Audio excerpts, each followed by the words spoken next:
Hey, what's up, guys? I'm back with another pick of the day. We are now 2-0 since we brought this back. Did it back in June. I don't know, 5, 6 times, something like that. We are back here with just two of them, 2-0 so far in July.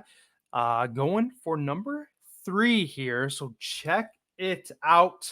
I'll pull the slip up. It's another 2-leg. I mean, if you've been following me for a while, you kind of know my style. I wish that this one was plus money.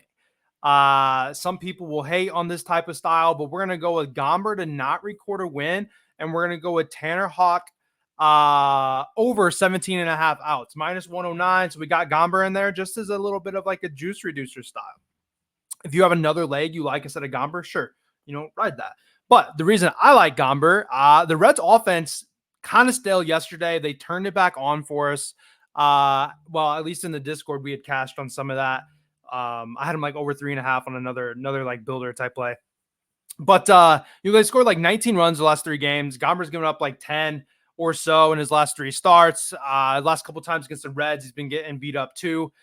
Colorado's bullpen not very good. If Gomber does happen to be taken out of the game with the lead, I feel pretty good about the bullpen giving up those runs. We've seen the Reds score runs late in the game yesterday. Kyle Freeland has been just fantastic. There's no way Gomber is going to pitch like Kyle Freeland has. Kyle Freeland is just pitching out of his mind, honestly. I thought for sure he was going to have some regression, but he didn't. Gomber, I think, gets torn up today, especially at the small ballpark that the Reds get to play at.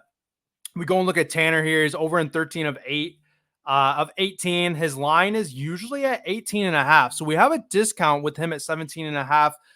For the longest, I mean, the last month or so, the guy's been at 18 and a half, and he's been hitting this pretty consistently. I remember trying to bet an under, and I failed at it, just kind of like daring them to like give that 18 and a half line, and it didn't work out for me. We're probably getting this line because he did have 2 bad starts. So we're hoping he kind of has that bounce back. He faced the Padres, who hit right-handed pitchers really well. And he faced the Yankees, who offensively, as we know, they certainly have that power. He went just 13 and 10 outs in those 2 games. We have him now turning around, new leaf kind of thing. Both those guys, like I said, hit good, right-handed pitcher wise. The A's, they don't. They're not very good, ranked near bottom, almost last in a lot of offensive categories against right-handed pitchers. Houck's over this in 4 of his last 5 home games. We do have some wind blowing out, but he's a pretty good ground ball pitcher, so I'm not overly worried about that. I wanted to try to get this one out, earlier. So I'm kind of scrambling, kind of rushing my live show, which you'll have a button to click up here once that, finishes up for you. Starts here in 9 minutes. I'm going to try to get this posted beforehand. But this Gomber game, one of the first of the day. And then we're going to be waiting until I think 7 p.m. it was. Pull the slip back up for Tanner Houck here, 7:10 p.m. So we got a big gap. We're going to be waiting to cash, but lock in with me. Like the video, comment, make sure you subscribe. We're all 2-0, looking to go 3-0. Appreciate you guys, and I will see you guys back tomorrow.